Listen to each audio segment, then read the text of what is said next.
guys, welcome to the channel. Today I want to do a 1,000-mile review of my GTI. I actually almost have 1,700 miles on it already within the span of like 1 month because I've been driving it quite a bit. I've been having a lot of fun with it.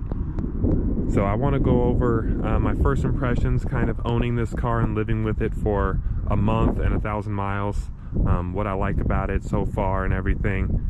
And basically just an update on how it's been. I just got my new license plate, and I got a Rabbit GTI license plate logo right there, or I say license plate frame. So I do like the way that looks. I think it looks pretty cool. And yeah, so basically this is King's Red. It's King's Red Metallic, is actually an extra cost option. You can see there, it looks kind of cool in the dark, and then it also looks cool when the sun's shining on it. It does have metallic flake. This is a S trim, so if you guys don't know the GTI trims, there's S, SE, and Autobahn. So I got the base model, just like my Mustang. It's a base model because I really like value, and I feel like the S trim has really good value. But for the future, as far as like exterior mods and stuff, I really don't see myself doing any real mods on it right now. I really like the wheels. I know some people, it's kind of a love or hate thing. Some people like the wheels and some people hate them. I think they look cool. They fit this car. GTIs in the past have had wheels like this, so I think it fits the car. You can still see the brakes. I do wish that there was a little bit more openness in the spokes so that you can see the brake calipers a little bit better, because when I bought this car, I actually didn't even know it came with red calipers, and then I noticed it later. So that's kind of a oversight on my part, because usually I do research on everything before I buy something. But this one was actually kind of like, I did a research for like 1 day on this car, and I was like, oh yeah, that's the one I want. So I just went out and bought it. As far as exhaust is concerned, in the beginning of the video, I know you guys heard it on the cold start. It wasn't a garage, so it was a little bit louder than I guess it'd be out in the open. For this car, the tips look great. It doesn't look like too small or not aggressive or anything. I think the tips look fantastic on stock GTIs, and the sound is really good for a car like this. Now, it's not loud by any stretch of the imagination, but you can still hear it a little bit. Now, I don't know if I'm going to do exhaust work in the future. I might, if I get tired of it being too quiet, but I kind of have the Mustang for loud, good sounding exhaust. The GTI is mainly for a daily driver, and I like the little noise that it does make. Let's go to the inside real quick. I really like these seats. I think the design is really nice with the little red accents on it. The plaid design is really cool as well. And the seats are super comfortable. Like, I'm kind of a skinny, small person, so, or I should say I'm really tall, but I'm skinny. And these seats fit my body perfectly. I'm sure if you're probably really wide, it won't be as good, but for me, it's really good. The steering wheel, I absolutely love the steering wheel in this car. It has a flat bottom, and then the steering ratio is like really tight, so you don't have to like turn those wheel a whole bunch if you just want to like whip around a parking lot or something. So I really like that part of it too. The digital gauges are really nice.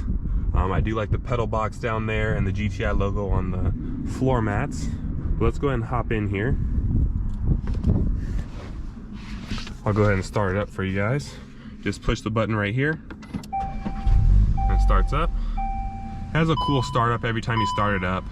It doesn't like the Mustang. Sometimes it starts up kind of weird, like it like, I don't know. It's hard to explain, but this one starts the same every single time. The interior is really nice. You guys can see a little bit of the glow right there. I really like the ambient lighting, which is really cool. I'll do a night video going over all the lights and stuff in the future. But this Apple CarPlay screen is really nice as well. This is the smaller screen. I know the other trims do have a bigger screen you can upgrade to, but this smaller screen works fine for me. I still have a physical volume and tune knob on this base trim.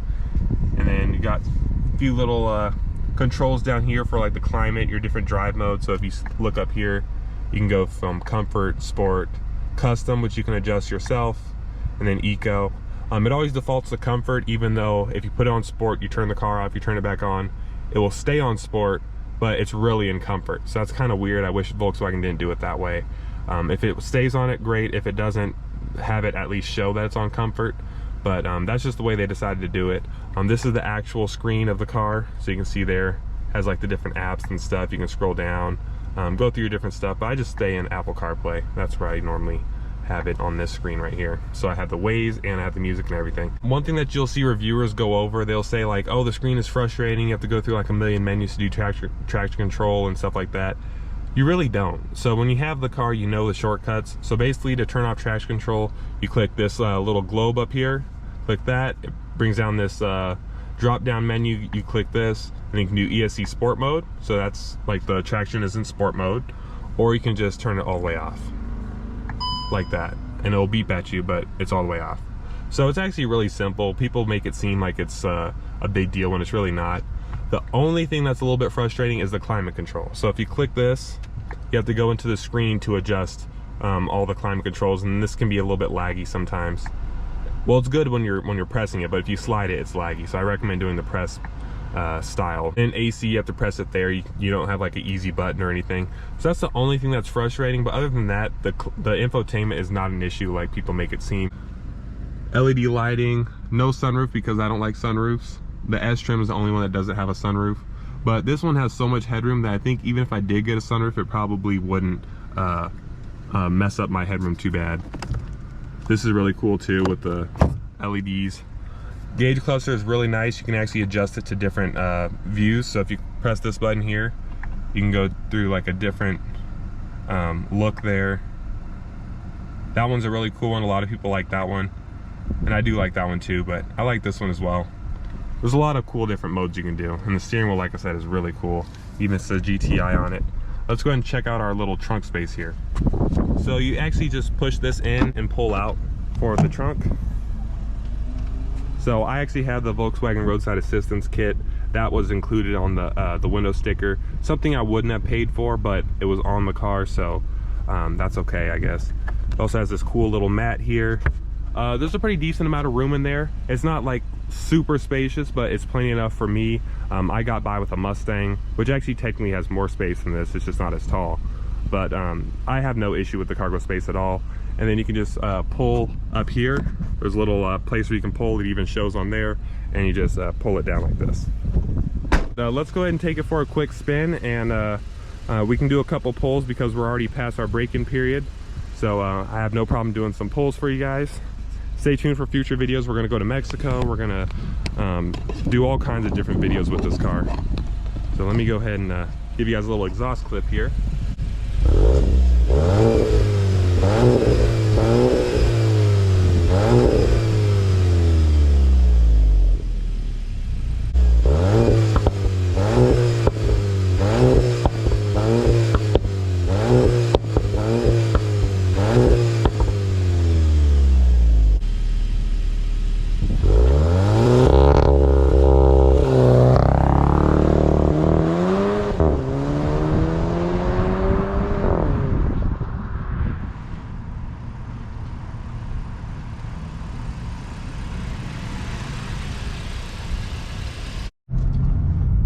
Guys, taking off in the GTI. Let's go ahead and pop it into S on the shifter here.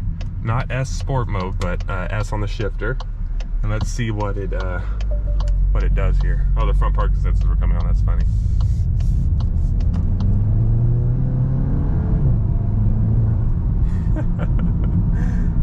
That's just like, I don't know, like a third of a throttle. I guess I'll floor it.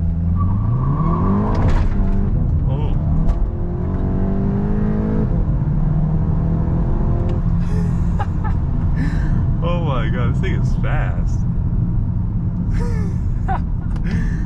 Oh my gosh.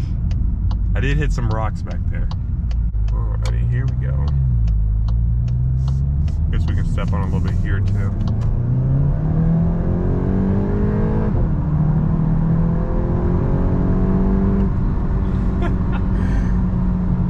It's a quick little car.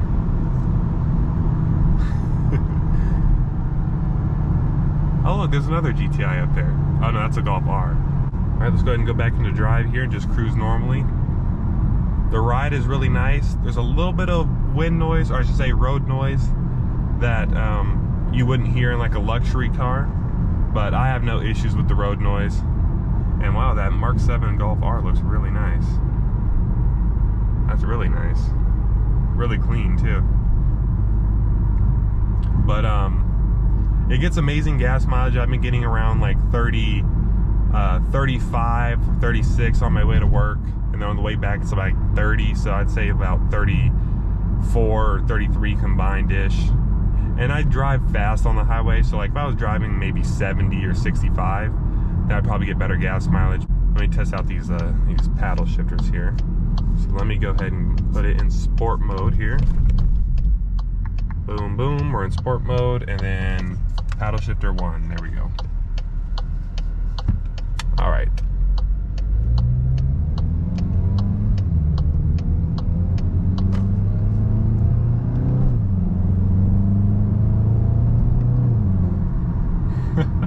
Shifts really fast. It's pretty responsive. Hear a little pop from the exhaust. I just put it in sport drive mode, so now the exhaust will pop a little bit. Wow, that is really impressive. That is really impressive.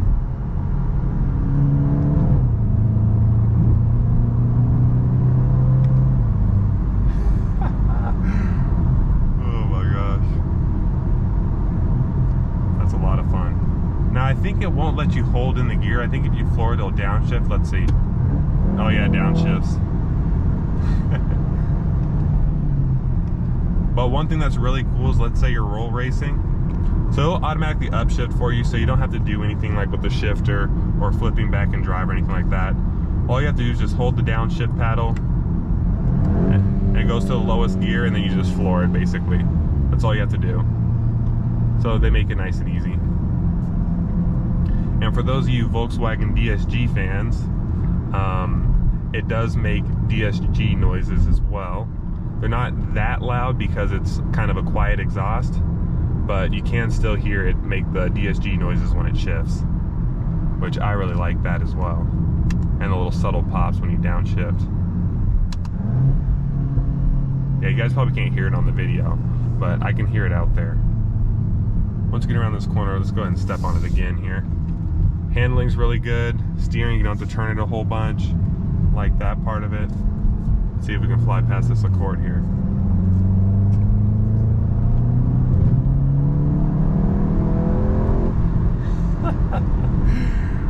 Oh my gosh, this car is so funny. Alright, let's handle this corner here. Whip.